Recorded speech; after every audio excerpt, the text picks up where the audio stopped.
Ya. Profe, antes que comience, ¿hay posibilidad, no sé si me rara la pregunta, pero de alguna visita, alguna hidráulica o algo similar? Yo siempre, para este, Claro, para entiendo que sí. este curso, sí, pues siempre yo hago una visita a una planta de tratamiento rural para este módulo, y para el segundo módulo hacía una visita a la central, eh, a la central Pehuenche. En vista de la pandemia, tendría que hacer la consulta al departamento de qué pasa, cómo podríamos hacer una visita, porque como en el caso de una planta, de un sistema de recolección de alcantarillado, es abierto, ¿cierto? En una planta, todos son lugares abiertos, entonces se podría visitar, ¿ya? Pero no sé cuáles son los protocolos que tiene la universidad, así que voy a revisar la consulta para ver si es que hay algo que se puede hacer con respecto a eso, ¿ya? ¿Dónde quedamos? La clase anterior fue en... Pero ya para hacer a la central Pehuenche en una caverna de máquina, entonces ahí es cerrado, ahí ya es imposible. Aparte que hay que andar en bus, todo el cuento ahí es muy complejo.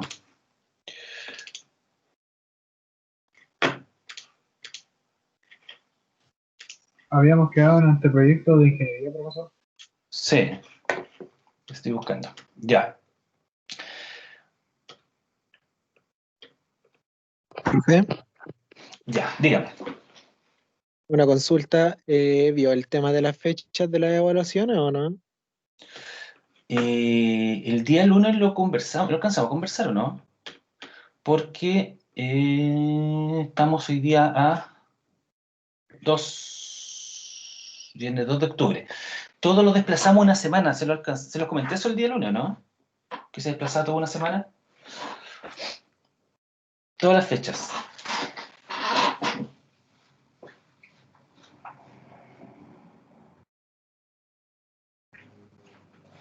Entonces tendríamos taller el próximo viernes, el taller 1. Y la prueba 1 quedaría para el lunes 26 de octubre. ¿Hay algún problema con desplazar toda una semana?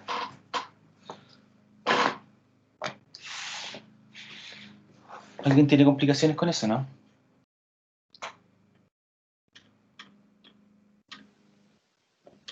En lo personal, ¿no, profe? ¿No?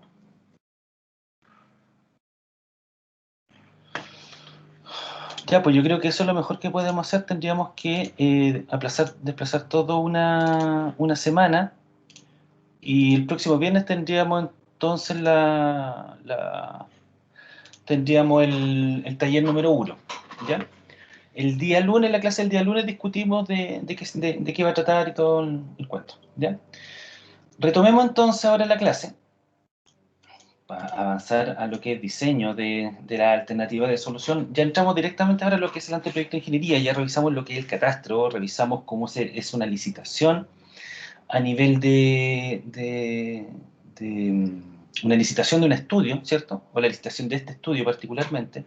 Todos los antecedentes ustedes los tienen disponibles ya en su carpeta, ¿cierto? De Dropbox.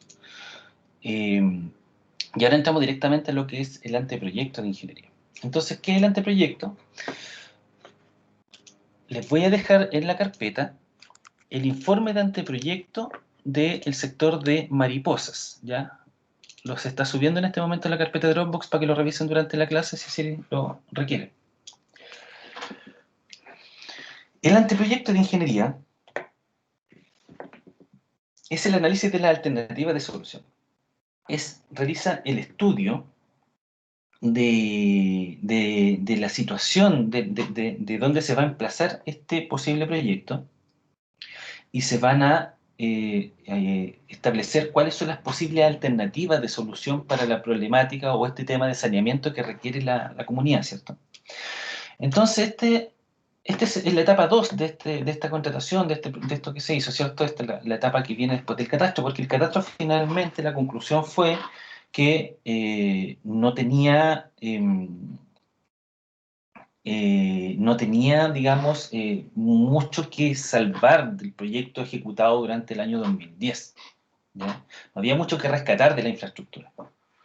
La conclusión del catastro fue de que aproximadamente un 90% estaba en malas condiciones. Por lo tanto, rescatar ese 10% que estaba bien ejecutado estaba de más, porque había tramos de colector que estaban, no sé, a mitad del sistema, había una cámara en un lado, otra cámara en otro lado que estaba buena, ¿cierto? Entonces era un oficioso salvar o rescatar ese 10%. Por lo tanto, la conclusión del catastro de ingeniería era que lo más recomendable era partir con un proyecto desde su raíz, ¿ya? Partir con un proyecto nuevo, con alternativas de solución nuevas.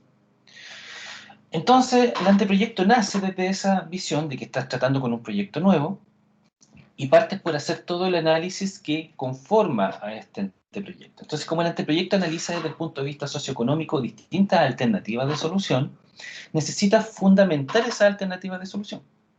Ahora, entre cualquiera de las posibles alternativas de solución, hay un factor común, que es un factor técnico. ¿Qué creen ustedes que para cualquiera de estas alternativas sería el factor común que la relacionaría a una con otra? ¿De qué depende cada una de esas alternativas? Hay una cosa que la hace, de la cual depende, todo lo que uno haga en virtud de este proyecto depende de una cosa. ¿Cuál es esa única cosa? Las platas disponibles. No hay platas disponibles aquí. ¿Ya? No es que alguien me diga, ¿sabe qué? Tiene 3.000 millones de pesos para hacer un proyecto. No. Aquí nosotros vamos a pedir la plata que necesitamos para hacer la solución que estamos planteando. Si vale 10.000, 100.000...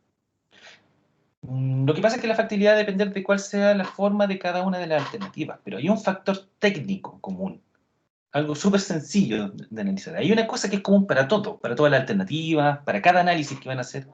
¿Cuál es ese factor común? Caudal. El caudal. El caudal. El agua se fija. Nosotros vamos a analizar una población, ¿cierto? Y vamos a decir, mira, dentro de esta población, esta es la cantidad de gente que se puede unir a este proyecto. Por ejemplo, a ver, lo voy a dibujar.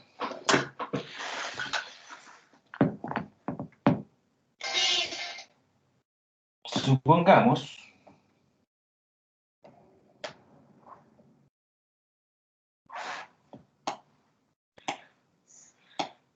plan hidráulica en la mañana.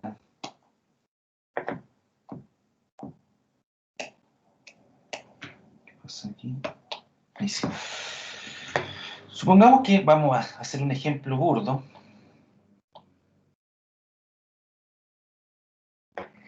Esta es la población de una localidad, la localidad X. Dentro de esa localidad X hay una superficie, lo estoy dibujando como rectángulo, pero obviamente esto no es rectángulo, la realidad. Hay una superficie que tiene agua potable, ¿cierto? No todos pueden tener agua potable por distintas, digamos, circunstancias técnicas, no todos pueden tener agua. ¿Ya? Y por lo tanto, dentro de los que tienen agua potable, como el alcantarillado depende del agua potable, también hay un subgrupo que son los que pueden tener alcantarillado. ¿Ya? ¿Cuáles son los criterios para dejar algunas personas fuera del proyecto de alcantarillado y otros dentro? Es que distintos argumentos técnicos, por ejemplo, primero, quiero que se entienda esto. Se entiende de que hay una población de, no sé, de 1.000 casas en el sector X, ya en el sector X del sector rural X, pero 700 casas pueden tener o tienen agua potable, hay 300 que no, por distintas razones técnicas, las cuales no me voy a meter porque estamos viendo alcantarillado, no me voy a meter en la parte del agua potable. Y dentro de ese grupo de 700 casas que tienen agua potable, hay 500 casas que pueden ser beneficiarios de este grupo alcantarillado. Hay 200 casas que tienen agua potable, pero que no van a poder tener alcantarillado. ¿Por qué creen ustedes que hay 200 casas que no pueden tener alcantarillado? ¿Cuál es un argumento técnico para dejarlo fuera? Por las instalaciones que tienen dentro de la casa. No, ese no es un argumento, porque al final el proyecto, si la gente no tiene las instalaciones adaptadas para conectarse al alcantarillado, el proyecto puede considerar adaptar sus casas para que puedan tener alcantarillado. ¿Por qué no tienen regularizado el terreno, profe? Los proyectos de alcantarillado público en sectores rurales no importa la regularización del terreno. No entiendo por qué, pero no lo exigen. Todas las casas son tratadas por igual, no importa si está regularizado o no. Eso yo creo que es porque en un sector rural, con suerte, un 20% de las casas estarán regularizadas. Entonces, habría que hacerle una buena consulta para hacerse a la dirección de obras municipales. Pero son muy pocas las casas que están regularizadas. Pero, por ejemplo, piensen, supongamos que yo hago un trazado en uno de los caminos, ¿cierto? Tengo aquí mi berma, lo voy a dejar con otro color porque en verdad no se ve bien. Por la capacidad de los caminos. ¿De los caminos? Sí, porque de repente hacen callejones que hay veces que son muy angostos. Para llegar a la distintas casas. Puede ser, sí, puede ser. Ese sería un argumento técnico. Pero otro argumento técnico que es, por ejemplo, supongamos que la casa está en un bajo comparado con el camino. Y supongamos que el colector pasa aquí, por la berma. ¿Ya? Yo aquí, esta es la calzada, que la hice súper pronunciada, ¿cierto? Para que se entienda. Y supongamos que la casa está súper abajo con respecto a la cota del camino. Entonces, si yo instalo aquí un alcantarillado, no tengo cómo llegar al colector. Entonces, un primer factor, ¿cierto? No tengo cómo llegar ahí al colector. Entonces, un primer factor técnico es que, en cuanto a cotas, no es posible conectar a la casa con el colector que yo estoy proyectando. Entonces, inmediatamente una casa queda fuera de la posibilidad de ser incorporada al proyecto, porque para que esa casa yo pudiese conectarla al colector, tendría que profundizar el colector. Y estamos hablando que por una casa, o 2 casas, o 10 casas, tendría que profundizar el colector. Y con profundizar el colector no es solamente ese tramo de colector, tengo que profundizar todo el proyecto. Y eso me va a encarecer mucho el proyecto. Entonces el criterio del ingeniero es decir, no, ¿sabes qué? Por una casa no voy a profundizar todo mi proyecto. Así también, es por un tema de lucas finalmente. Supongamos que yo tengo aquí mi colector principal. Estoy aquí con una vista en planta, aquí tengo 3 callejones. ¿Ya? 3 callejones que tienen colector, ¿cierto? Que van a empalmar a este colector principal. Aquí, en este callejón particularmente, hay, no sé, 4 casas, supongamos. Pero resulta que hay otra casa que está acá, en ese callejón. Entonces, otro criterio técnico es decir, mira, voy a realizar una extensión del colector de, por ejemplo, no sé, 1 kilómetro para una casa, siendo que esa casa tiene agua potable. Estamos suponiendo aquí que todas estas casas que estamos analizando tienen agua potable. ¿Vale la pena hacer una extensión de colector de 1 kilómetro? Porque obviamente, si yo considero aquí un colector, una cámara naciente, ¿cierto? Que tiene 1,6 metros de profundidad, yo me voy profundizando aquí hasta llegar a este colector, pues, principal. Pero si me extiendo hasta la cámara de allá, hasta la casa de allá, perdón, tendría que partir acá con una cámara de 1,6 metros y aquí ya profundizaría en todo este tramo. Tendría que profundizar mi colector. Y es un aumento en la inversión. ¿Me van siguiendo? Entonces, por eso es que dentro del universo de las total de viviendas que hay en un sector, un cierto porcentaje tiene agua potable. Y de ese cierto porcentaje que tiene agua potable, un cierto porcentaje va a poder ser parte del proyecto del alcantarillado.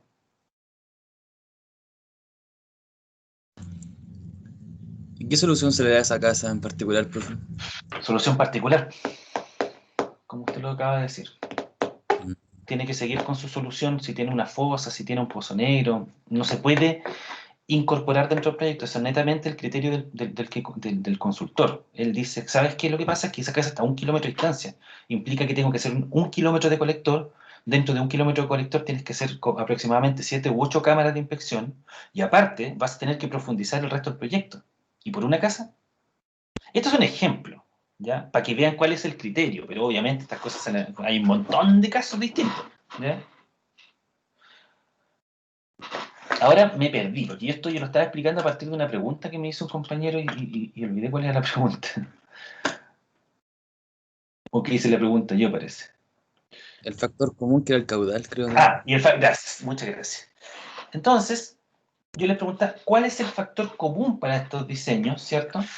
Es que no importa cómo sea la alternativa de solución para el proyecto, siempre el factor común va a ser este, ¿cierto?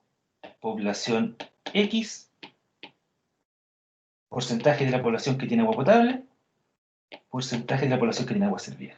Siempre el factor común va a ser este, la gente, la población que va a poder tener aguas servidas. Y esa población que va a tener agua servida se traduce en caudal de agua servida. Por lo tanto, el factor común de todas las alternativas de solución tiene que ser el caudal de agua servida. ¿Por qué? Porque las alternativas, para que sean comparables, aquí nosotros vamos a analizar estas alternativas, las vamos a comparar desde el punto de vista social y económico. Es lógico comparar una alternativa que satisface el saneamiento sanitario para 100 familias con otra alternativa que satisface el saneamiento sanitario para 2.000 familias. No es lógico, porque obviamente una va a ser siempre más cara que la otra. Lo importante de este análisis de alternativa y del anteproyecto es que las tres alternativas tienen que ser comparables entre sí. Tiene que cumplir una serie de criterios para demostrar que sean comparables entre sí. ¿Ya? Misma población, por lo tanto va a ser el mismo caudal. Que sean realizables. O sea, por ejemplo, una alternativa de solución no es de que el agua servida se acumule en un estanque y después llegue un camión limpiafosa, recoja el agua servida y la lleve a otra planta de tratamiento. Eso no es una solución factible. La solución factible es que el proyecto por sí sea capaz de sanear el agua servida. ¿Ya? Y que sea bajo una alternativa lógica. Porque, por ejemplo, supongamos que tenemos, esto lo vimos en alguna clase, supongamos que aquí tenemos nuestra población que va a tener alcantarillado, ya aquí están todas las casas metidas. Y aquí tenemos un cerro. Y aquí va a estar ubicada la planta de tratamiento de agua servida. Una de las soluciones era pasar por un lado, otra por otro lado y otra por el medio del cerro, por ejemplo. ¿Ya? De distintas formas, ¿cierto? A lo mejor se pueden encontrar con problemas, pueden irse por este camino, a lo mejor se van a encontrar con que hay un río, por ejemplo, no sé. Acá se van a encontrar con que hay otro cerro, y aquí también pues, van a tener que atravesar este cerro, van a tener que utilizar alguna tunelera, algo para atravesarlo, ¿ya? Estas alternativas son comparables, pero no es comparable que, por ejemplo, acá para sacarle el quita al río, voy a ir a hacer una extensión acá, me voy a salir como, no sé, 10 kilómetros hacia allá, ¿cierto? Voy a poner después una planta elevadora aquí en algún punto, una PEAS, y de ahí voy a impulsar el agua hasta la planta de tratamiento. Eso no es algo que sea comparable, porque lógicamente esa alternativa va a ser muy cara. Entonces no es una alternativa factible. Todas las alternativas que yo busque dentro de mi anteproyecto de ingeniería tienen que ser factibles, primero, que sean ingenierilmente realizables, que sean lógicas, que estén dentro de los mismos montos de inversión una con la otra. No puedo comparar una alternativa que me cuesta 1.000 millones de pesos con una que me cuesta 100.000 millones de pesos. Es absurdo, ¿ya? Porque no es realizable. Y por otro lado, lo relevante, ¿cierto?, es que también las tecnologías sean adecuadas para lo que se requiere. Entonces, si se fijan, el anteproyecto, como el caudal es el factor común para las alternativas de solución, lo primero que hace es estudiar la población y demanda. antecedente de población, población de diseño, actual diseño, proyección de población, proyección de demanda, dotación de diseño, factor de recuperación, caudal máximo del área de aguas servidas, caudales por infiltración y finalmente la proyección de caudales por demanda, que es hasta donde vamos a llegar en la clase de hoy. ¿Ya? Vamos a determinar cuál es el caudal de diseño para el proyecto de alcantarillado. Entonces, lo primero es el estudio de la población y demanda del proyecto. Luego pasa, este análisis de este proyecto de ingeniería pasa al estudio de la mecánica de suelos para que vean la relevancia que tiene la mecánica de suelo dentro de la solución de la alternativa. Tercero, la factibilidad de la alternativa de solución, que eso es un poco lo que estaba hablando recién, que las alternativas sean desarrollables, o sea, que tengan unos montos de inversiones similares, que sean alternativas con soluciones de tecnología en las plantas de tratamiento similares, ¿ya? Que puedan desarrollarse entre ellas, que por ejemplo, cada una de estas alternativas, la alternativa 1, la alternativa 2, la alternativa 3, puedan ser realizadas, que no pasen por terrenos de particulares, que no tenga que adquirir terreno. O si tengo que adquirirlos, tengo que tenerlos comprados previamente. Yo tampoco puedo plantear una alternativa de solución y digo, es que tengo que pasar por en medio del terreno de la señora Juanita. Ya, resulta que después llegamos al final de la evaluación, ganó la alternativa, sale más rentable la alternativa de realizar la de pasar por el terreno de la señora Juanita. Resulta que nunca hablé con la señora Juanita y ella no me quiere vender. Tampoco un proyecto de esta magnitud justifica expropiar. Vialidad expropiará, pero es muy poco probable que expropiar para un proyecto de este tipo. ¿Me van siguiendo? Entonces, las alternativas tienen que ser, en esta etapa, la etapa de proyecto, debe ser quizás la más importante dentro de este tipo de proyectos porque es la que te plantea todas las posibles alternativas de solución y es donde uno deja saneado todas las posibles aristas que pueda tener la problemática de esto. Por ejemplo, ¿qué pasa si yo voy por esta alternativa, cierto? Voy a marcar acá con color negro. ¿Qué pasa si en esta alternativa, acá, resulta que Vialidad justo construyó un camino acá? Justo construyó un camino, ¿ya? En esta parte. Entonces, si yo le digo a Vialidad, ¿sabes qué? Voy a necesitar romper el camino para pasar con el alcantarillado. La tapa que me va a poner Vialidad se va a escuchar hasta, ¿cierto? Porque Vialidad, bueno, ustedes no creo que conozcan el trabajo que hace Vialidad todavía, en sentido de cómo ellos funcionan. Pero Vialidad son bien complicados. ¿En qué sentido? En varios sentidos. De partida, Vialidad, por ejemplo, a ver, nosotros tenemos un sistema ahora en el sector de Bajo Perkin, Corralones, un alcantarillado, y parte del alcantarillado estaba en la ruta, estaba en la berma, de hecho, ¿ya? Y Vialidad pavimentó el camino, y no le preguntó a nadie, no le preguntó a la MUNI, no le preguntó a la APR, que es el que administra el sistema, nada, y dejó todos los tubos debajo de la carpeta. Entonces, el día de mañana, si tenemos un problema en ese sistema y queremos hacer algún proyecto, ¿ya? Para mejorar el sistema y necesitamos meternos los tubos, no vamos a tener acceso porque hay que romper el camino. Y uno le va a ir a pedir autorización a Vialidad y Vialidad no te va a pescar. No te va a dar jamás autorización en un camino que acabas de construir. Y no le importa y no te pregunte nada. Vialidad trabaja. En ese sentido son complicados. Son cabrones, como por decirlo de esa manera.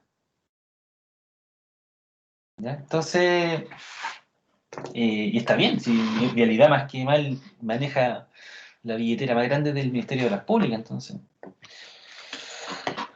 Así como el que pone la plata, pone la música, dice mi alcalde.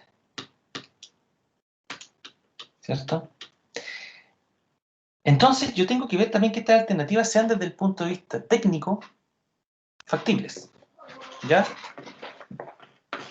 Y luego pasamos al análisis y comparación de valor actualizado a costo para alternativas de solución, que ese es el análisis financiero. Denme un segundito, muchachos, por favor. Un minuto.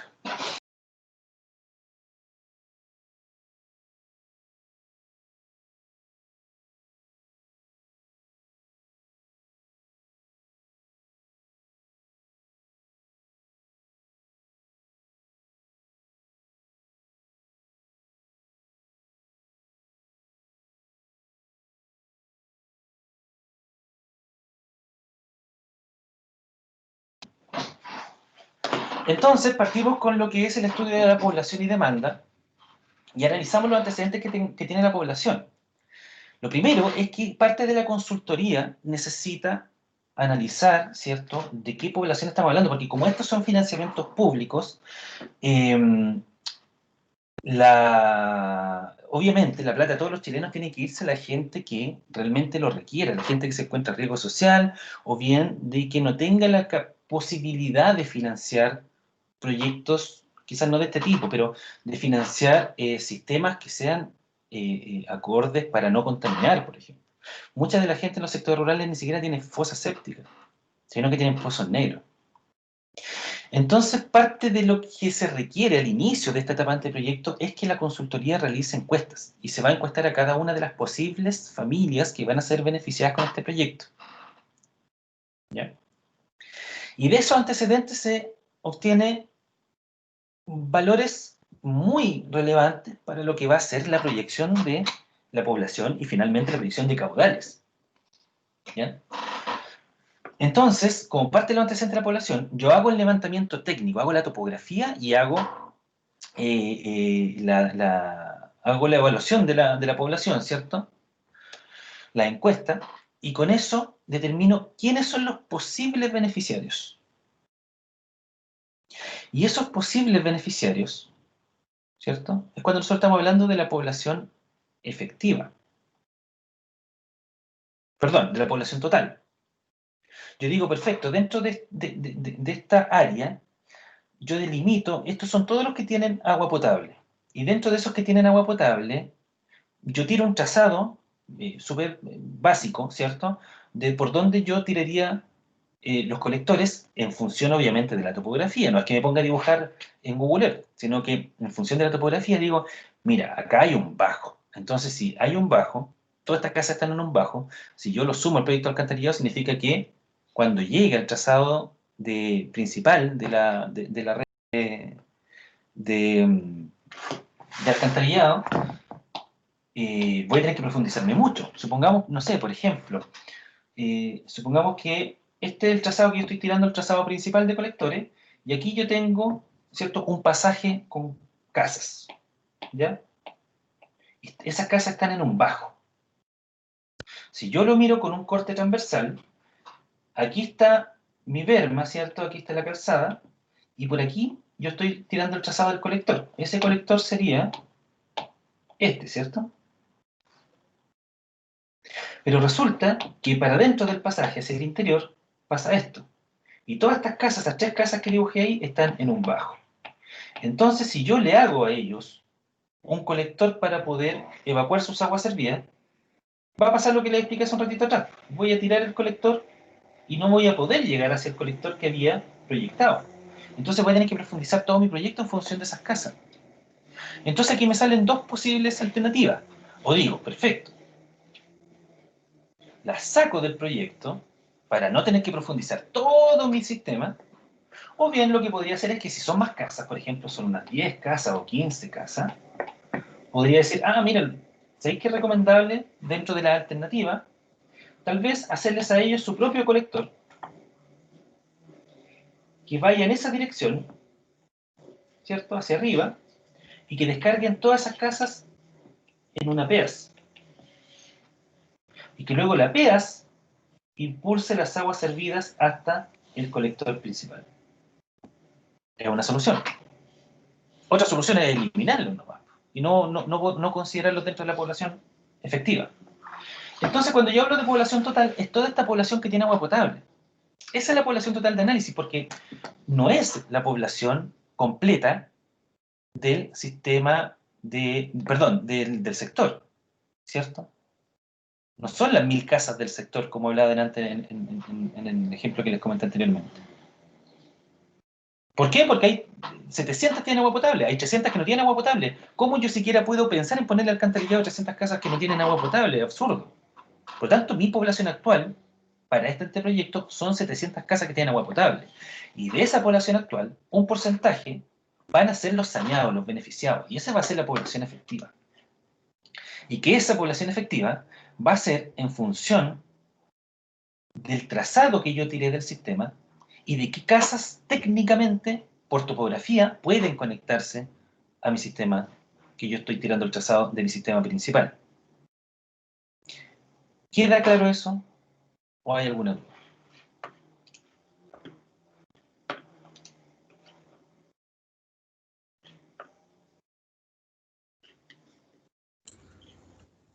¿Lo puede repetir, profe? Ya.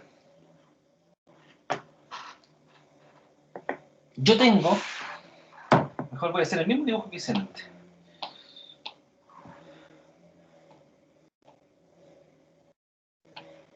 Mi población X. Y de esa población X, tengo un porcentaje que tienen agua potable, que por distintas razones técnicas, no el resto de las personas, las casas que vivían aquí afuera, ¿cierto?, que son parte de la población, pero que no tienen agua potable por distintas razones técnicas, no pudieron tener, ahí sí, por distintas razones técnicas no pudieron conectarse al agua potable. Y dentro de ese subgrupo que tiene agua potable, hay otro subgrupo que son los que van a poder ser parte del proyecto de alcantarillado. Entonces mi población total, para el anteproyecto, es la población asociada que tiene agua potable, toda esta población. Si la población X son 1000 casas, 1000 viviendas, el agua potable son 700 viviendas y el agua servida son 500 viviendas, ¿cierto? La población total, ¿cierto?, es la población asociada a 700 viviendas. Mientras que la población efectiva es la población asociada a 500 viviendas. La población efectiva son los que van a tener alcantarillado. Y yo estoy suponiendo que son este subgrupo, que está pintado en verde, ¿cierto?, acá, que son los que van a tener agua servida, o que yo estoy proyectando que tengan agua servida. Después, durante el desarrollo del anteproyecto y del diseño de ingeniería, puede ser que algunos se sumen, otros se resten, pero los menos. Pero yo estoy proyectando que ese va a ser mi población efectiva, los que van a tener alcantarillado. ¿Queda más claro ahí? Sí, profe. Dice. Entonces, dígame. Para la proyección, después a los años, a los 20 años, se utiliza la efectiva también, ¿cierto? Es que la efectiva se utiliza para el año base, el año en que yo realizo el estudio. Eso es lo que les quiero enseñar ahora. Pero yo parto con la población efectiva.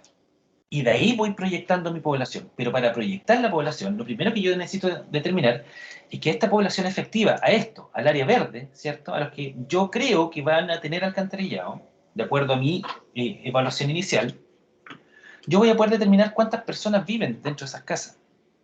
Entonces la población efectiva es útil para determinar la densidad poblacional. Y la densidad poblacional es... La densidad poblacional es el número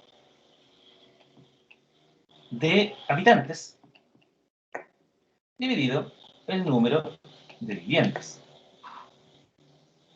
Y eso me va a entregar, yo voy a encuestar una casa, no, en esta casa vivimos 5, voy a entrevistar otra casa, en esta casa vivimos 7, voy a otra casa, acá vivimos 2, a la cuarta casa, no, aquí vivimos 4, voy a la quinta casa, acá vivimos 5.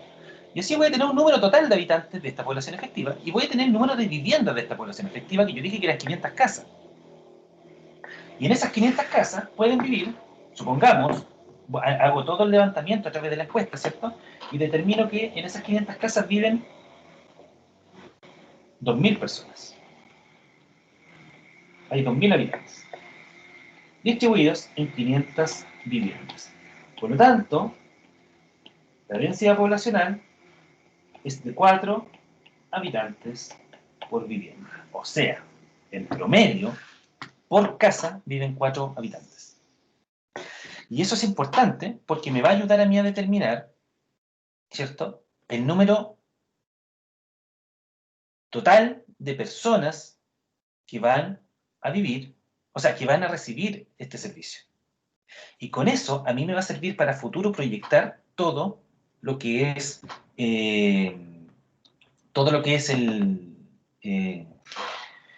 los caudales. O sea, aquí, si yo tengo 2.000 viviendas, 2.000 habitantes, perdón, en estas 400 viviendas, los que me van a generar aguas servidas son 2.000 habitantes.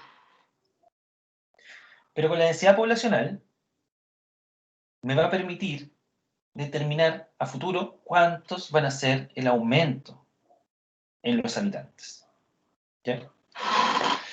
Entonces, es lógico también pensar que dentro de la población actual, con la que yo estoy analizando ahora, que es la población que yo creo, la población efectiva, la que yo creo que va a tener alcantarillado en este momento, ¿cierto?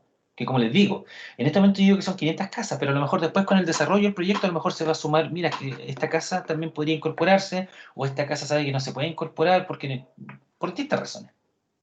Razones técnicas, razones de todo tipo. Esos son números más, números menos, pero al final estas son las 500 viviendas que yo digo que van a tener el servicio. Lógicamente, cuando yo esté realizando esta encuesta, de esas 500 casas, viviendas, hay algunas que voy a poder encuestar, hay otras que no voy a poder encuestar, y hay otras que van a ser edificios públicos. Entonces las viviendas que no sea posible encuestar porque son segunda vivienda, y los propietarios están, por ejemplo, suponiendo este proyecto en Mariposa, viven en Talca, o en Santiago, qué sé yo, o bien justo ese día que los fui a entrevistar, ellos estaban trabajando, o andaban en otra parte, no sé, habían viajado a otro lado. Hay viviendas que no voy a poder encuestar. Pero gracias a la determinación de la densidad poblacional, voy a poder proyectar cuánto es la población equivalente de ellos. ¿Cómo es eso? Supongamos ahora vamos a cambiar el número de viviendas porque para este ejemplo que tengo aquí en esta tabla, ¿cierto? Cambia el número de viviendas. Supongamos que de esta población efectiva de viviendas, yo alcanzo o puedo encuestar 219 viviendas.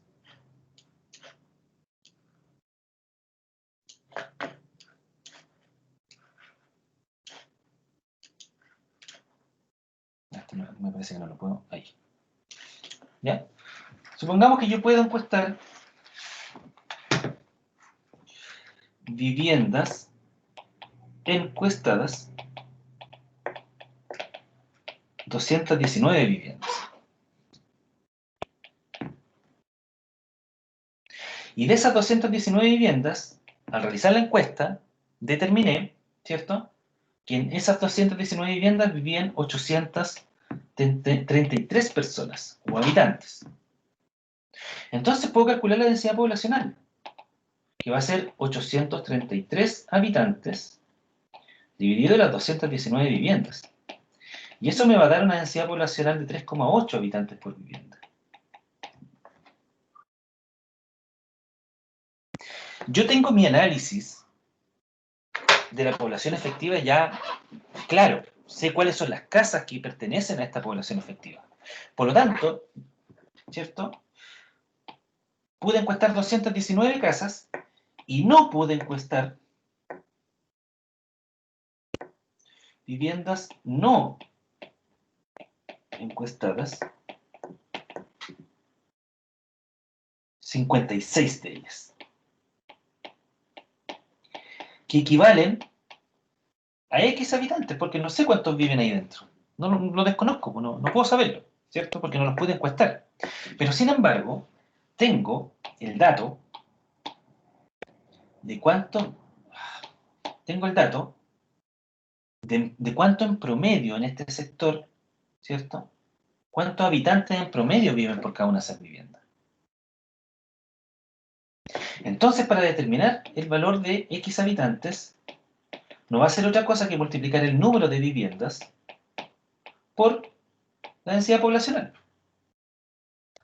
Profe, Dígame. que igual esas casas no habitadas, o sea, en las que no pude entrevistar, igual alteran el promedio. Pueden alterarlo. Podrían alterarlo. Podría ser que casualmente en esas 56 casas, en todas vivan 10 personas por vivienda. ¿Cierto? Es posible. Sí. Efectivamente es posible. Pero estadísticamente, y de hecho nosotros lo revisamos porque en otro proyecto, que era de agua potable, ¿sí? Nos pasó lo mismo, nos hicimos exactamente el mismo cuestionamiento que hizo usted, porque particularmente ahí la diferencia de casas encuestadas y no encuestadas no era 219 encuestadas y 56, 219 encuestadas y 56 no encuestadas. Ahí eran 100 encuestadas y 100 no encuestadas, no me acuerdo el número exacto. Entonces ahí claramente te puede generar una diferencia. Sin embargo, hicimos un segundo levantamiento, fuimos nuevamente a realizar la encuesta y ahí ya pudimos abarcar un número mayor de casas y nos dimos cuenta que la densidad poblacional no cambiaba mucho. Siempre, y después se van a dar cuenta cuando los que vean este tipo de proyectos alguna vez en su vida, se van a dar cuenta que siempre la densidad poblacional es 4. Siempre. En el peor de los casos, 5. Entonces no es tanto lo que te modifica el hecho de tener esas viviendas no encuestadas. Profe, Dígame. una consulta, ¿y no nos podemos guiar por los datos del registro civil? Lo que pasa es que en el registro civil muchas veces no está bien cruzada la información. Es más fácil de repente recurrir a social. Y eso sí lo hacen las consultoras, que recurren también a la información de social, pero tienen que entender de que en estos sectores rurales muchas veces no hay direcciones. Entonces, no es como muy tan fácil relacionar la información. Pero, sin embargo, sí, efectivamente, más que en el registro civil, se va al departamento de social de la municipalidad. Y ahí se hace ese levantamiento. No sé si hay alguna otra consulta.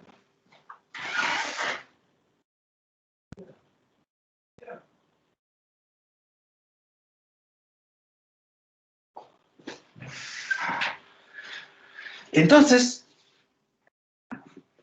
el número de habitantes, ¿ya?, de las viviendas no encuestadas va a ser nada más que el número de viviendas por la densidad poblacional. O sea, en este caso van a ser 213 habitantes.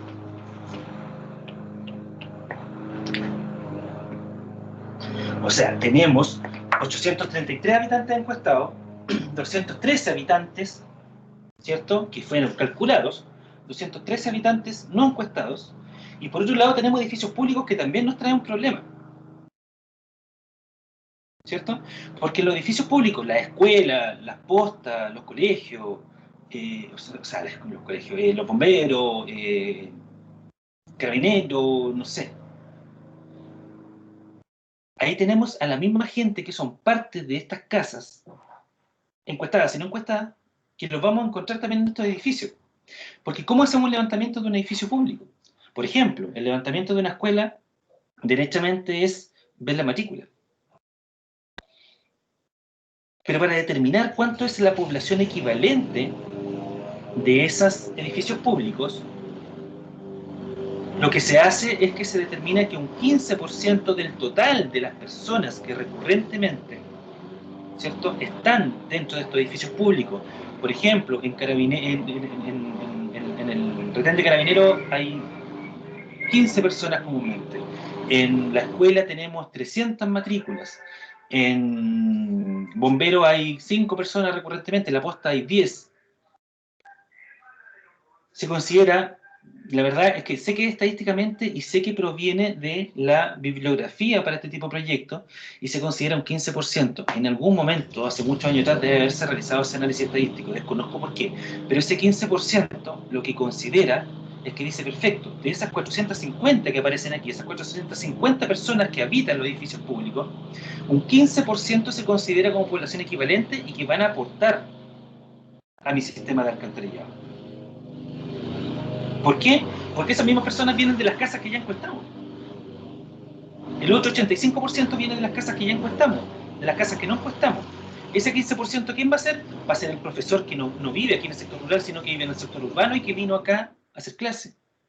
Va a ser el, no sé, por ejemplo, uno de los carabineros, uno de los bomberos que viene del sector urbano a trabajar acá en el sector rural. ¿Me van siguiendo? Entonces, por eso considera que estadísticamente un 15% de esa población total de esos edificios públicos aporta como población equivalente al total de la población efectiva. ¿Queda claro eso?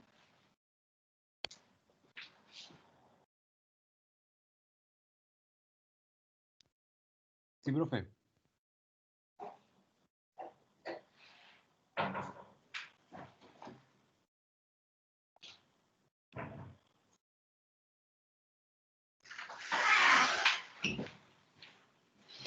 Entonces, la población total encuestada, más la población no encuestada, más la población equivalente de los edificios públicos, que en este caso son los 68, ¿ya?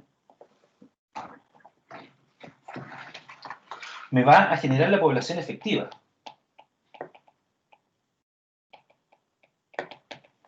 ...833 habitantes, no le voy a poner la unidad, 833 más 213 más los 68 habitantes va a ser igual a 1114 habitantes. Y con eso yo voy a tener la población actual de diseño. Esa va a ser la población con la que yo voy a iniciar mi análisis para determinar cuánto es el caudal de agua servida.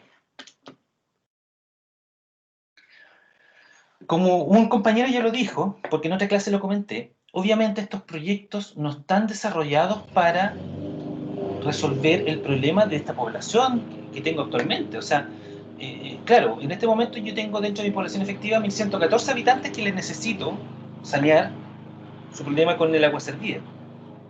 Pero resulta que es de esperar que esta población va a ir aumentando todo el tiempo, constantemente. El Ministerio de Desarrollo Social me exige que al año... a ver, el Ministerio de Desarrollo Social me exige de que el proyecto tiene que ser capaz de resolver el problema para 20 años de su uso. Yo ahora estoy realizando el estudio, por lo tanto todavía no estoy usando el sistema. Supongamos que todo el 2020 yo estoy realizando el diseño del proyecto. Supongamos que el 2021 lo construyo y el 2022 entra en operación. Por lo tanto, el primer año de la operación va a ser el año 2022.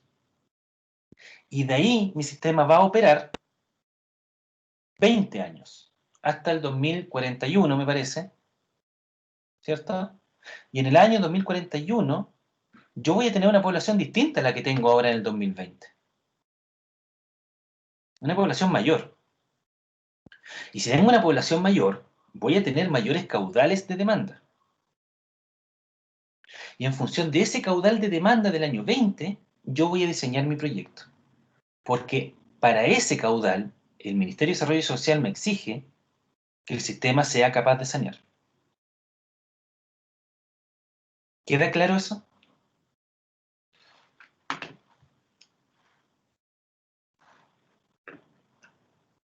Si hay alguna duda, me la hacen saber, chicos.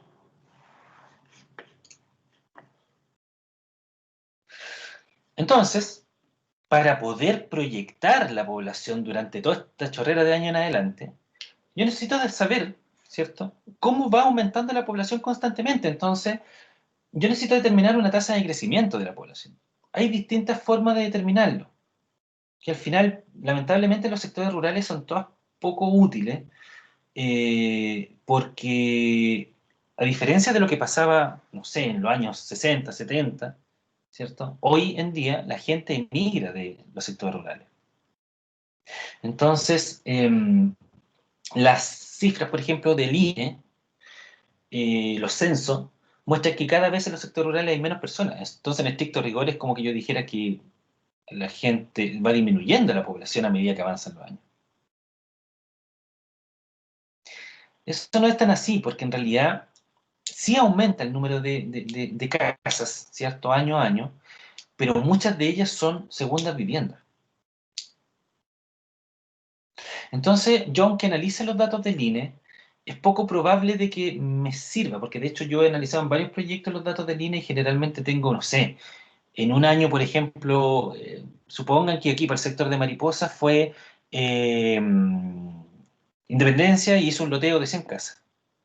Claro, si me pongo a analizar y con suerte en el sector rural hay 200 casas, sube de 200 a 300. O sea, subió de inmediatamente un 50% la población. Entonces, al analizar datos del INE, muchas veces me he encontrado incluso hasta con datos negativos. Una referencia buena es el número de arranque, porque el APR, como lo vimos en el dibujo anterior, ¿cierto?, tiene una superficie delimitada con sus matrices de agua potable. Entonces ellos van a conectar casas nuevas donde haya matriz de agua potable. Obviamente va a llegar una casa y se va a querer conectar.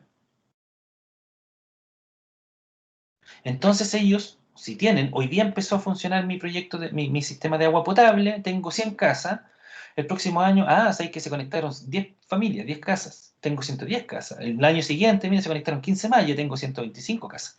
Entonces ese análisis, con el número de arranques año a año, sí me sirve para determinar una tasa de crecimiento poblacional. Y la literatura también me entrega un dato estadístico que me dice que, en promedio, el crecimiento poblacional de los sectores rurales es de un 2% anual. O sea, si yo tengo 100 casas este año, el próximo año van a haber 102 casas. El año siguiente van a haber el 2% de 102 debe andar también por las 2, ¿cierto? 2,04, voy a tener 104 casas, y así sucesivamente.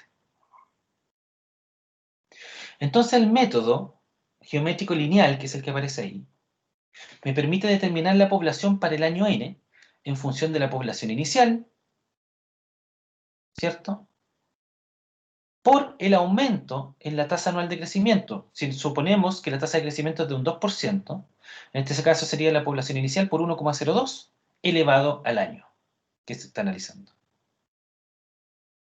Una cosa así. Nosotros analizamos que la población base, ¿cierto?, la del año de estudio, es de 1114, la población equivalente que determinamos. Es equivalente porque no es una población real, porque recuerden que nosotros calculamos las casas no habitadas con la densidad poblacional. No es el valor real, es el valor equivalente. Y además tenemos los edificios públicos, donde consideramos inicialmente 450 personas en los edificios públicos y consideramos un 15% de ellos como parte de la población. Es un equivalente, no es la población real que va a solicitar mi alcantarillado. Entonces, analizamos nosotros que para el año de estudio, el año base, tenemos 1114 personas. Luego, para el año siguiente, vamos a calcularlo como 1114 por 1,02 elevado a 1. Y eso me va a dar 1136 personas o habitantes. Luego, eso es para el año de construcción. El próximo año, cuando se construya. El año siguiente va a entrar en operación el sistema, que va a ser el primer año de operación del sistema. Y ahí voy a calcular también mi población, ¿cierto?, asociada a ese año, con el método lineal.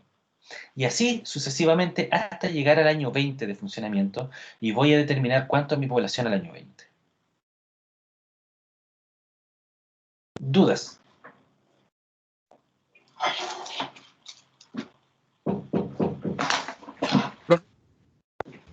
Dígame. O sea que la tasa anual de crecimiento va a ser 1.02, ¿cierto? Disculpe, de nuevo, que se me cortó un poco. ¿Cómo eso? La tasa anual de crecimiento siempre va a ser 1.02, ¿cierto? La tasa anual de crecimiento siempre va a ser un 2% porque es lo que la literatura dice, a menos que entreguemos información para poder determinar cuánto es la tasa de crecimiento poblacional. ¿Ya? Datos del INE, datos de arranque, de número de arranque. Pero si no es así, siempre nosotros vamos a suponer que nuestra tasa de crecimiento es de un 2%, a menos que tengamos otro método para demostrar lo contrario. Ya, profesor, gracias. ¿Ya? Entonces, no sé si queda claro el tema de la proyección. O sea, es súper sencillo, es un método matemático, súper fácil. Tienen ahí los datos, tienen los resultados y es cosa de que vayan probando la ecuación nomás, porque no tiene ninguna complejidad. Entonces, nosotros consideramos, esto es lo importante, este año se estudia, el próximo año se construye y el año subsiguiente empieza la operación y de ahí son 20 años de proyección. Y la población del año 20 me va a entregar un cierto caudal y ese cierto caudal va a ser mi caudal de diseño. ¿Estamos? Ahora vamos a ver cómo se calcula ese caudal. Ahora, también otra cosa importante. Si el proyecto considera que son 2 años de construcción, entonces también hay que considerar de que vamos a tener un año base de estudio, el año 2021, en este caso, que estos años son antiguos porque obviamente del proyecto que lo saqué era de ese año. La construcción va a ser el 2021 y va a ser el 2022 y la operación recién va a empezar el 2023. También hay que tener obviamente bien claro ese tema, o sea, hay que tener mucho ojo en eso. Al igual que para la población, ¿cierto? Como se van a proyectar y va a ir aumentando la población, los caudales también van a ir aumentando. Entonces yo tengo que ir asociando esos consumos de caudal en función de la población efectiva. ¿Ya? ¿Cómo yo puedo determinar el caudal de aguas servidas? ¿En función de qué? ¿Qué es el dato de entrada que yo tengo que conocer para poder determinar el agua servida? Población, ¿o no? Sí, pero eso, claro, pero eso ya lo obtuvimos, ya tenemos la población. ¿Qué otra información? Ahora ya nos metemos en agua, ya no nos metemos en población, nos metemos en agua. ¿Consumo de agua potable? El agua potable. Si el agua servida es una consecuencia del agua potable. Entonces lo que yo necesito determinar, ¿cierto? Son los consumos de agua potable. Entonces para eso yo me voy a acercar a la oficina del agua potable rural de la APR y les voy a solicitar a ellos los registros de información de datos de los consumos de sus habitantes. Pero este consumo es sobre la población total. Aquí yo no puedo discretizar a la población efectiva, porque yo digo ya, supongamos aquí, para este sector, que es el sector de Keri, ya estoy mezclando aquí otro sector, me dice que el número total de arranques son 444 los primeros meses, después disminuyó y aumentó. 444. Pero esa es la población total, son todos los que tienen agua potable. Mientras que la población efectiva es un porcentaje de ellos, ¿cierto? Que van a ser los que van a poder tener alcantarillado. Pero se vuelve súper tedioso y es súper complejo discretizar dentro de estos 444 arranques, que son, cada arranque es una vivienda, discretizar cuáles son los que van a tener alcantarillado y cuáles no. Es súper complejo. Porque de hecho, la información hasta que ellos tienen es precaria. Entonces yo digo, perfecto, puedo trabajar con los consumos totales de agua potable, de la población total, ¿ya? Entonces yo les pido el registro, y ellos me entregan el registro del año 2014 y 2015. Me entrega de enero a diciembre de 2014 y de enero a junio de 2015, que ahí fue cuando yo se los pedí en julio, por ejemplo, ¿ya? En esos años. Entonces, ¿cómo se hace este registro? Igual como lo hacen con nosotros. El 31 de diciembre del año 2000, está bien, pues, sí. El 31 de diciembre del año 2013 vino el operador y tomó la lectura de nuestro medidor. El 31 de enero del año 2013 vuelve nuevamente el operador y toma la lectura del medidor. Entonces, obviamente, entre el 31 de diciembre del 2013 y el 31 de enero del 2014, voy a tener cuánto es el consumo del mes. Por ejemplo, 10 metros cúbicos de agua potable. Y eso lo hace para cada una de estas 444 viviendas. Y al sumar, al totalizar todos los metros cúbicos de agua consumida de todas esas 444 viviendas, voy a determinar el consumo total de la población. Que en este caso, para enero, que tiene 31 días, son 6.932 metros cúbicos.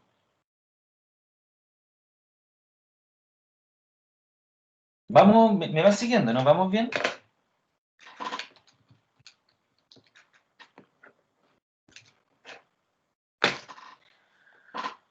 ¿Vamos bien o no? ¿No hay ninguna duda? No, profe. Ya. Entonces, yo determino la población equivalente en función de la población total, ¿cierto? Ahora no de la población efectiva, sino que estoy hablando aquí de la población total, de los 444 arranques. ¿Ya? Y en este caso la población total son 1.745 para este sector de Keri, que es distinto al ejemplo que tenemos aquí arriba. Es distinto a este. ¿Ya? Son unas tablas que utilicé simplemente para el caso, ¿cierto? Para enseñarles cómo funciona esto. Pero son dos sectores distintos, por lo tanto aparece otra población. Y esta población, si se fijan, son 1.745 dividido 444, me da una densidad poblacional de 3,93 habitantes por vivienda. O sea, este proyecto, a diferencia del anterior que me daba 3,8, este me da 3,93 habitantes por vivienda. Por lo tanto, calculo cuánto es la población equivalente. Y con ello, calculo cuánto es la dotación de consumo por cada uno de los habitantes por día. ¿Cómo hago eso?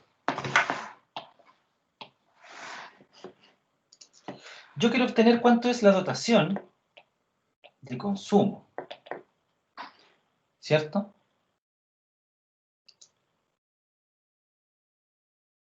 Y esa dotación de consumo, yo la voy a determinar como la cantidad de agua total consumida dividido el número de días y dividido la población. Entonces, en este caso van a ser los 6.932 metros cubos dividido en el número de habitantes, que en este caso son 1.745 habitantes, y dividido en el número de días, porque necesito sacar este dato por día. ¿Cuánto consume en promedio cada una de estas personas por día? Entonces van a ser 31 días. Ahora fíjense que esta información la necesito obtener en litros, porque obviamente la gente, una persona, ustedes, yo, no consumimos 1 metro cubo de agua al día, porque eso estamos hablando que son 1.000 litros. Nunca una persona consume tanta agua, a menos que en un día particular tiene una piscina, pero... ¿cierto? Entonces, conviene trabajar en litros en vez de metros cubos. Y sabemos, ¿cierto?, que un metro cubo son 1.000 litros por metro cubo. Por lo tanto, si hacemos ese cálculo, 6.932 por 1.000, dividido 1.745, dividido los 31 días, me da una dotación de consumo de 128,14 litros por habitante por día. Que ahí dice coma 17 porque seguramente algunos de estos otros valores tenían alguna coma, ¿cierto? El consumo puede haber sido coma algo, pero no sale registrado en esta tabla, ¿no?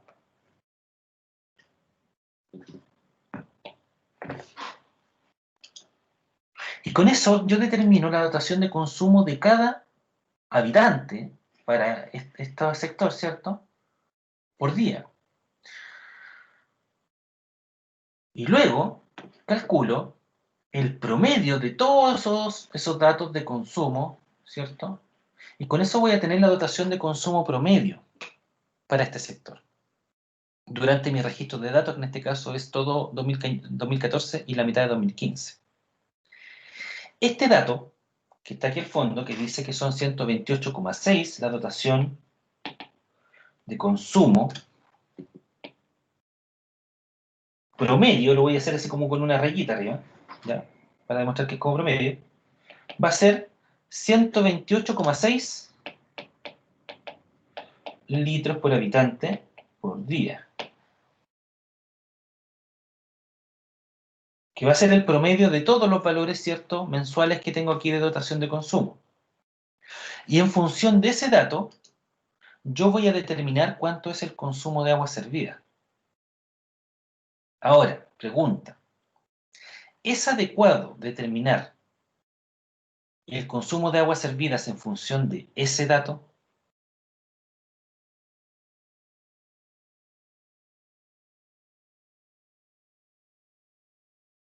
¿Está bien utilizar el dato de 128,6 litros habitante día?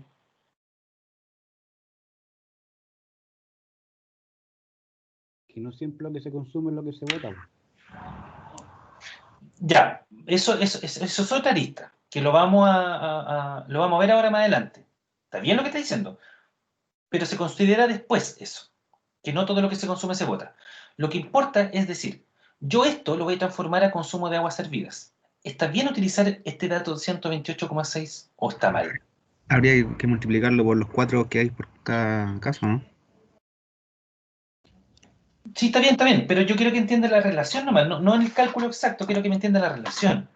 Si está bien utilizar como dotación Ese de valor consumo puede variar, ¿cierto? 128,6, puede variar porque este es el promedio. Profe, ¿no será mejor igual aproximar hacia arriba o no? Exacto, ¿por qué? Porque puede que algunos consuman más algunos días. Por ejemplo, ¿qué sale aquí? ¿Qué está viendo usted ahí en la tabla? Supongamos que yo diseño mi alcantarillado en función, yo este consumo de dotación de agua potable lo voy a transformar al consumo de agua servida. ¿Ya? Después vamos a ver cómo, da lo mismo en este momento. Lo voy a transformar en agua servida. ¿Está bien utilizar ese dato para el diseño de ingeniería?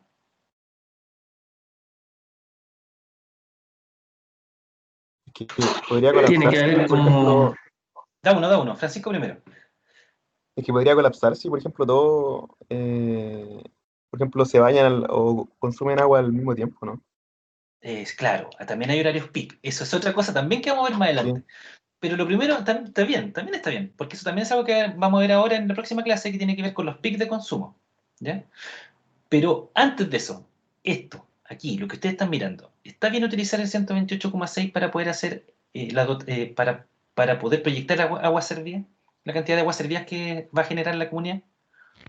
Profe, que hay meses que hay más producción. Pues, Ahí está. Ahí está. En el verano, profesor, hay mucho más consumo de agua. Exacto. Eso es, pues, chiquillos. Fíjense en febrero, 170. En marzo, 136. Abril, 139. 152 en enero 2015. Febrero 2015, 183. ¿Se fijan? Entonces, si yo utilizo este valor, estoy obviando esos meses que son mucho más altos de consumo. Entonces, yo tengo que buscar un valor de consumo de agua potable para poder transformarlo después en agua servida, ¿cierto? Que más o menos representa la mayoría de los datos. Porque obviamente esto igual son datos que, esto del año 2014-2015, esto puede variar mucho el año 2020. O sea, aquí tengo, no sé, 16 meses, 18 meses de datos, siendo que mi proyecto va a ser para 20 años, por 12 meses.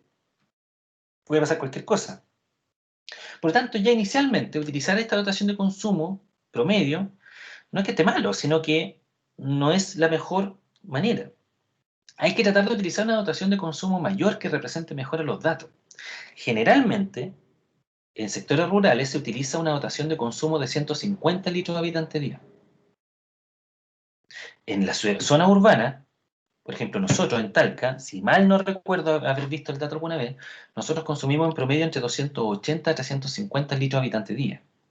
En sector rural consumen menos agua. ¿Ya? Porque hay menos piscinas, porque riegan menos, porque lavan menos el auto. Estamos hablando de agua potable todavía, dígame. ¿No sería bueno promediar solamente los meses de verano, que son los que más se ocupan? También es un análisis que se realiza, ¿ya? A modo comparativo, pero tiene que pensar otra cosa. ¿Es conveniente que yo diseñe, por ejemplo, otro criterio sería decir, ya, pero perfecto, vámonos a la segura y diseñemos para una dotación de consumo de agua potable máxima, que el que tenemos es el de febrero de 2015, que es 183 litros habitante día? ¿Por qué eso tampoco es correcto? Porque se estaría sobrevalorando el proyecto, profe. Sobredimensionando. Exacto. Sí, Exacto. Eso estaría sobredimensionando. O sea, claro, va a cumplir para todos los meses, pero está utilizando la demanda máxima que es solamente para un mes y el resto de los meses no va a ocupar ni la mitad del proyecto. Y cada litro que usted aumente en esta cosa es más obra. Son obras más grandes. Por eso es súper importante este análisis, que a pesar de que uno lo ve como súper burdo y tan dejado al criterio del ingeniero, ¿cierto? Igual es importante. Entonces, generalmente lo que hace el ingeniero netamente es tirarse sus factores de seguridad, nomás, pues así como me imagino que ustedes han tenido mecánica de suelo o fundaciones. Y ahí sí que los factores de seguridad son factores de seguridad 3, 4, para algunas cosas, ¿cierto? Entonces acá un poco lo mismo. Entonces, generalmente, la dotación de consumo que se utiliza son 150 litros habitante día. Obviamente, si yo tengo un registro de datos donde me aparece que la dotación de consumo son 175 litros habitante día, no voy a ocupar 150. Ahí voy a ocupar 180, 200. Va a depender del comportamiento de los datos. Por ejemplo, si utilizo 150 y se fijan acá, dentro de mi registro tengo uno, ese 152, vamos a considerar que está dentro, ¿cierto? 183, ahí tienen otro. 154 podría ser, ahí tienen otro. O sea, hay 3 datos que se salen del 150. ¿Me siguen? Entonces, ese es una buena dotación promedio de consumo de esta población total. Y ahora recién pasamos a determinar la cantidad de agua servida. Y como bien dijo un compañero, no recuerdo quién fue, ¿cierto? Lo primero que hay que pensar es que para determinar cuánto es el agua servida que se asocia a esa cantidad de agua potable, es que no el 100% va a ser devuelto al sistema, o más que devuelto, va a ser entregado al sistema de recolección. Se utilizan factores entre 0,8 y 0,9, que se le denomina factor de recuperación, que es la recuperación del agua, por así decirlo, ¿cierto? De lo que yo te entrego para consumo, ¿cuánto es lo que tú me devuelves? Y eso varía entre el 80 y el 90%. Generalmente se utiliza 0,8, pero hay profesionales, ¿cierto?, que utilizan 0,9. ¿Por qué creen ustedes que es más beneficioso para el proyectista utilizar 0,9 en vez de 0,8?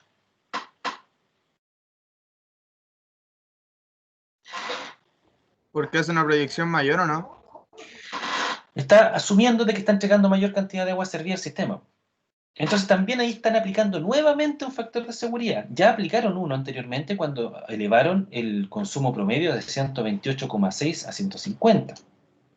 Ahora están utilizando un nuevo factor de seguridad, es decir, yo considero que el 90% del agua potable consumida va a ser entregada al sistema de recolección de agua. Perdón. Está bien. Yo considero que del 100% de agua potable consumida, yo voy a devolver un 90% como agua servida al sistema de recolección. ¿Cierto? Porque si utilizo 0,8, es como que esté diciendo que estoy entregando menor cantidad de agua servida. Entonces aquí, el proyectista generalmente se va a la segura y utiliza 0,9. Hay otros que utilizan 0,8. En realidad, es un tema netamente, como mucho de esto, es un tema de criterio, ¿no? ¿Ya? Entonces, lo primero que se determina es el caudal medio de aguas servidas. Como nosotros tenemos la dotación de consumo promedio, ¿cierto?, de todo este registro de datos, nosotros ahora lo que vamos a tener es el caudal medio de aguas servidas. Y el caudal medio de aguas servidas se va a determinar como la dotación de consumo de agua potable por la población, porque yo digo, la dotación de consumo son 150 litros habitante por día. Por lo tanto, necesito multiplicarlo por cuántos son el número de habitantes, porque cada uno de ellos me va a entregar 150 litros por día. ¿Ya? Y al multiplicarlo por la población, voy a determinar cuánto es la cantidad de agua servida total de la población por día. Si son 1114 habitantes los de la población, los 1114 que calculamos acá arriba, ¿cierto?, para el año base, entonces vamos a calcular como 150 litros habitante día por 1114 habitantes. Y vamos a tener que los 1114 habitantes me generan 167.100. Lo vamos a hacer aquí, lo voy a ir desarrollando acá. Profe, ¿que eran los 86.400? Son los segundos. Voy para allá. Caudal medio diario de aguas servidas va a ser la dotación promedio de consumo por la población por el factor de recuperación dividido 86.400.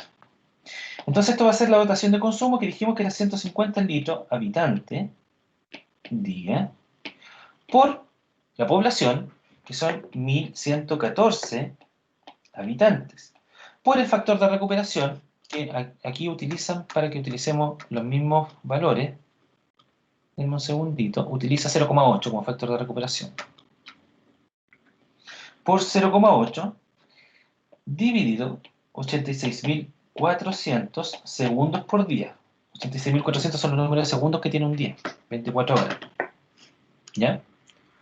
Entonces, voy a obtener con esto, se me van los habitantes, se me van los días, y con eso voy a tener el caudal medio diario de aguas servidas, que va a ser 150 por 1114, que me da 167.100 litros por día, por 0,8, que es el factor de recuperación para transformarlo a aguas servidas, dividido 86.400, y me va a dar 1,55 aproximadamente litros por segundo.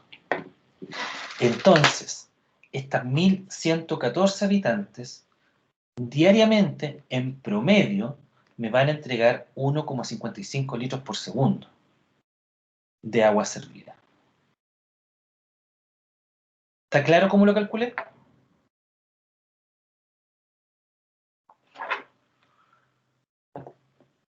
Pero ¿qué es lo que pasa? Profe, disculpe. Dígame. Lo que no me quedó claro fue el 86.400. Esos son los segundos que tiene el día, ¿cierto? Los segundos por día, eso. Es para Ah, ya. transformar como el 150 hasta el litro habitante día. Yo lo estoy transformando a litros por segundo. Entonces, por eso es que divido el valor por 86.400 y transformo litros a segundo.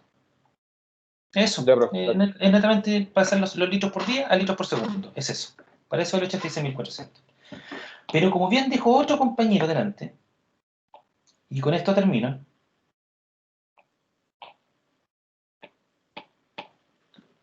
durante un día normal de 24 horas, ¿cierto? 24 horas, los consumos no son promedio. Los consumos varían. Y tengo pic de consumo. Entonces el caudal va a ir variando y va a tener 3 pics durante el día, que van a ser distintos. Aquí que pueden ser dibujados iguales, pero lógicamente van a ser distintos. Y esos pics de consumo, ¿cierto? Van a ser entre las 6 y las 8 de la mañana, entre las 11 y las 13, o las 12 y las 14 puede ser también, ¿ya? Dependiendo del sector. En el sector rural la gente almuerza más temprano, qué sé yo. Y en la tarde, entre las 18 y las 20 horas. ¿Por qué tengo 3 pics en esos 3 horarios? Desayuno, almuerzo y once. Exacto. Sí, pues entre las 6 y las 8 la gente se baña, toma desayuno. De las 1 a las 3 la gente cocina, come, lava la loza. Entre las 6 y las 8 la gente se bañará, tomará once, regará. Entonces, por lo tanto, yo ahora no puedo seguir pensando que mi población consume 1,55 litros por segundo.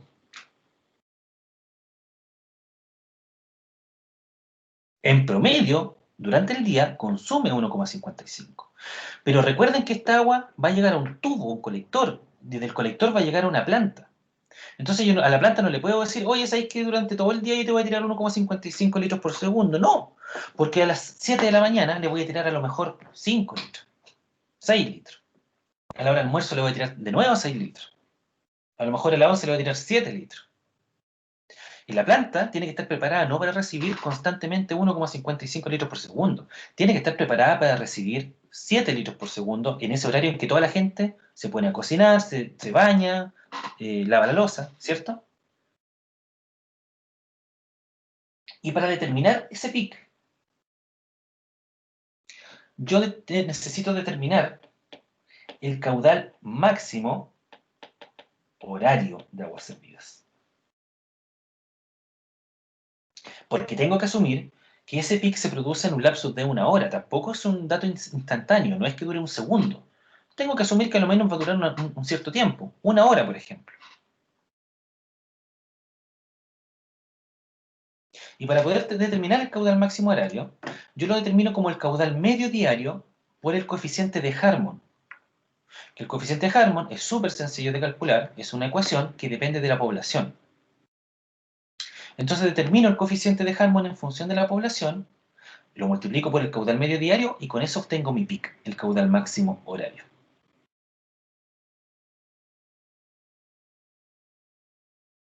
¿Ya? Ahora, claramente, el caudal medio diario va a ir aumentando año a año porque la población va a aumentar año a año. Y además, el caudal máximo horario va a aumentar año a año porque el caudal medio diario va a aumentar año a año y porque el coeficiente de Harmon también va a aumentar año a año porque la población va a ir aumentando año a año. ¿Cierto? Y con eso yo voy determinando que el caudal máximo de aguas servidas, que va a ser el que me va a ayudar a determinar el caudal de diseño para mi proyecto, ¿cierto? Va a ir aumentando en conjunto, va aumentando la población. ¿Dudas, muchachos? Profe, Dígame. profe, esa ecuación está restringida para poblaciones superiores a 1.000 habitantes, ¿cierto? Sí, para menor a 1000 habitantes hay otro método. Está el método de... Ay, se me olvidó el buró de California, me parece. El Buró de Estadística California. Es un método igual de sencillo, ¿ya? Pero es para población menor a 1000 habitantes. Pero en este caso, como este proyecto considera más de 1000 habitantes, vamos a considerar este método para el cálculo. Y no vamos a ver el otro, pero el otro está en la bibliografía y es lo mismo, es otra ecuación nomás, no tiene ninguna diferencia desde el punto de vista académico. ¿Dudas, chicos? ¿Consultas? Profe, Dígame. ¿el factor de recuperación de dónde lo saca? Es un dato que te lo entregan las sanitarias. También es un dato estadístico y las sanitarias lo establecieron. Está también en bibliografía, son los valores que se utilizan. La sanitaria es la que tiene más claro sobre cuánto es el agua que consume la gente, el agua potable, y cuánto es el agua servida que ellos generan. Ellos lo tienen bien claro ese dato. Entonces ellos determinaron que estadísticamente la población consume un 0,8, o sea, perdón, devuelve un 0,8, 0,9 de lo que consume de agua potable. Eso. ¿Dudas, muchachos? Nos vemos el día lunes. Les dejo todo lo... Voy a modificar las fechas, lo he visto como 3 veces, esta vez sí lo hago. Voy a modificar las fechas y vamos a correr todo una semana, ¿ya? Así que el taller quedaría para la siguiente semana, el próximo viernes me parece, ¿cierto? A ver. Acá está. Claro, hoy día debiésemos haber tenido el taller, queda para el viernes 9 el taller 1, ¿ya? Buen fin de semana. Disfruten con su familia, descansen y nos vemos el día lunes. Muchas gracias a todos. Chao, profe, que esté bien. Vale, chao, ya bien, pero... Estén muy bien, muchas gracias.